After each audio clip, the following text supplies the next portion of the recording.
तो भाई मोहम्मद सिराज ने इन इंग्लैंडियों को धर लिया और इनको अपने कारागार में बंद कर लिया है। भाई क्या ही परफॉर्मेंस दिया है यार मोहम्मद सिराज ने।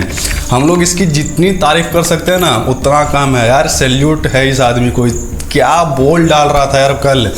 30वें ओवर में ये बंदा 145 किलोमीटर टच कर रहा था और इसका वर्कलोड का बात कोई नहीं करता है। ये जितना इस सीरीज में बॉल डाल दिया ना, ये 47 आईपीएल मैचेस के बराबर है। और हम लोग बुमराह के वर्कलोड की बात करते हैं, आकाशदीप की वर्कलोड की बात करते हैं और कोई भी बॉलर जो हमारे फिट होते हैं उसकी वर्कलोड की बात करते हैं, लेकिन मोहम्मद सिराज इन सब से हट के है और इसने साबित भी करके दिया है। भाई बहुत ही शानदार मतलब ये मैच था यार। और जो उतार चढ़ाव देखने को मिल रहा था, जब पहले इंग्लैंडी इस मैच में आगे थे, फिर हम लोगों ने वापसी की, फिर इंग्लैंडी हैरी ब्रूक और जो रूट की पारी ने फिर इंग्लैंडियों को आगे कर दिया था, फिर मोहम्मद सिराज और प्रसिद्ध कृष्णा ने दोनों को नीचे कर दिया और फिर इंडिया के हाथ में ये जीत रख दी। भाई दोनों ने जो बॉलिंग किया है ना वो मतलब ये अविश्वसनीय लग रहा था। जो भारतीय फैंस थे उनको तो विश्वास ही नहीं हो रहा था कि भाई ये हो क्या रहा है।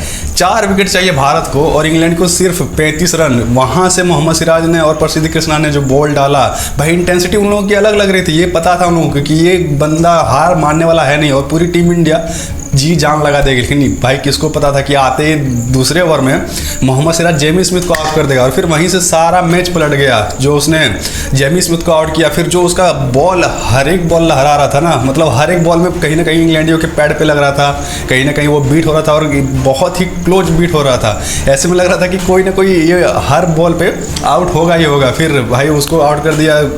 अच्छा कल ये बात है भी कि अंपायर कॉल हम लोग के फेवर में गया, अगर वो नहीं होता तो फिर हो सकता था दूसरा निर्णय। यही होता है अंपायर कॉल का, अगर अपने फेवर में आ जाता है तो बहुत ही बढ़िया लगता है, लेकिन अगर दूसरे के फेवर में चला जाता है तो भाई इससे घटिया कोई डिसीजन नहीं लगता है। फिर भाई प्रसिद्ध कृष्णा ने जो बोल्ड मारा है ना यॉर्कर पे, वो भी बहुत शानदार था। लेकिन फिर आता क्रिस वोक्स।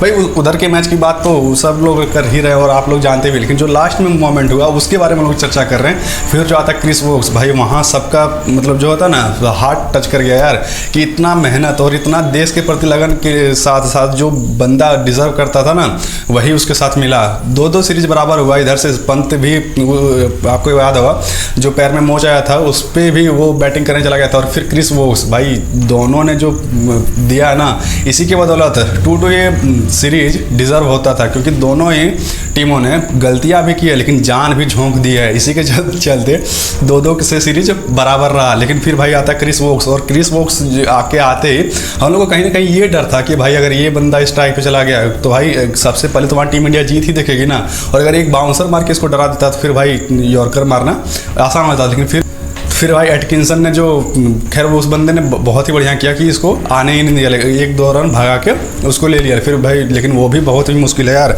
आपका ये हाथ ऐसे टूटा हुआ हो और अगर फिर भी आप थोड़ा सा हिलोगे ना तो ये हाथ दर्द करेगा। वो बंदा 2-2 रन भाग रहा था, तो ये उसकी खास बात है। और देश के प्रति तो इतना चलता ही है और हर बंदा देने के लिए तैयार रहता है। वो बात अलग है कि कुछ बेशर्म लोग इसको भी पीआर की टीम समझते हैं। तो फिर भाई आता है एक छक्का मोहम्मद सिराज के ओवर में और फिर वहाँ से भाई चाहिए था इंग्लैंड को सिर्फ 11 रन और वहाँ से डर था कि भाई अगर एक हिट लग गया तो फिर भाई ये सिंगल डबल से भी अधिक कर सकता है और फिर इंडिया पैनिक सिचुएशन में आ जाता। लेकिन फिर भाई वहाँ पे थोड़ा सा जुरेल से भी गलती हो गई। वो बंदा मतलब ग्लव्स निकाल कर नहीं खड़ा था, तो वहाँ फिर मोहम्मद सिराज थोड़ा सा एग्रेसिव भी हो जाता है। फिर आता है प्रसिद्ध कृष्णा का ओवर, जो उसने मोमेंटम दिया ना वहाँ से ये था कि इसको कहीं ना कहीं कैसे भी करके ओवर पे रखा जाए। और फिर आता है मोहम्मद सिराज का वो आखिरी गेंद जो उसने बोल्ड मारा डायरेक्ट यॉर्कर। और फिर भाई वहाँ से जो अगर आपने उस मैच को देखा होगा तो आप भी अपने घर में जरूर चिल्लाए होंगे और जो सेलिब्रेशन था भाई वो तो शानदार था ही। लेकिन दोनों अगर बात करें सीरीज की तो भाई ये हर एक सीरीज के हर एक मैच में ये बंदा और जो टीम इंडिया का परफॉर्मेंस था भाई वो शानदार था। और भाई प्लेयर ऑफ द मैच मिला मोहम्मद सिराज को, जो बहुत ही ज़्यादा डिजर्व करता था।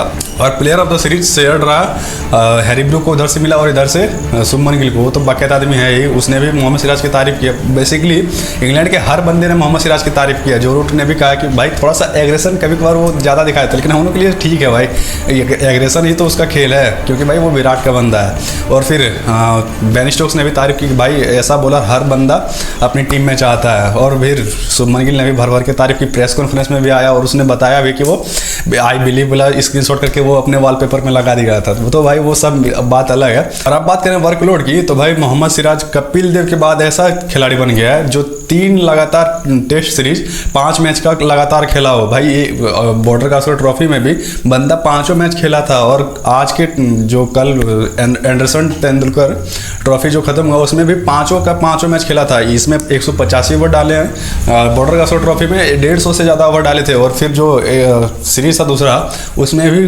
5 मैच खेल के उसी इंटेंसिटी से बॉल डाला था। तो भाई ये मोहम्मद सिराज की खासियत है, और भगवान हम लोग को आशीर्वाद दिया कि भाई हम लोग मतलब मोहम्मद सिराज कहीं टांग वगैरह नहीं पकड़ता। नहीं तो भाई आज के ज़माने में फास्ट बॉलर इतना पेशेंस से और इतना जुनून से डालना वो कहीं भी छोटी बात नहीं होती है। बुमराह को बहुत लोग ट्रोल कर रहे हैं कि भाई बुमराह हम लोग को अब नहीं चाहिए, सिराज है। भाई ऐसा नहीं है, बुमराह है यार, सिराज है फिर भी।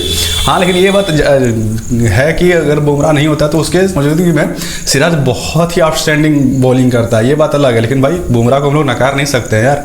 तो ये मतलब ये तो वही बात होगी कि भाई हम लोग को आम अच्छा लगता है तो फिर हम लोग कटहल नहीं खाएंगे। भाई जो है दोनों का साइज अपना अपना है, दोनों का स्वाद अपना अपना है, इसलिए जो है हम लोग के लिए दोनों बेस्ट है। अगर बुमराह खेलता है तो उसके साथ तो और भी ज़्यादा रिस्पॉन्सिबिलिटी वाला बात है ना। हाँ, हम लोग ये बात कर सकते हैं कि भाई बुमराह के रहते हुए भी हम लोग सिराज को ही मेन आदमी कहेंगे, ये हम लोग का एक टोटका हो सकता है। तो भाई आप लोगों को ये वीडियो कैसा लगा, और सिराज के परफॉर्मेंस पे भाई एक कमेंट तो जरूर बनता है यार, और लाइक भी कर दीजिएगा वीडियो को, क्योंकि बहुत ही ज़्यादा मेहनत लगता है, और सब्सक्राइब भी कर दीजिएगा आप लोगों के सपोर्ट के लिए। अगले वीडियो में मिलते हैं, तब तक के लिए जय हिंद।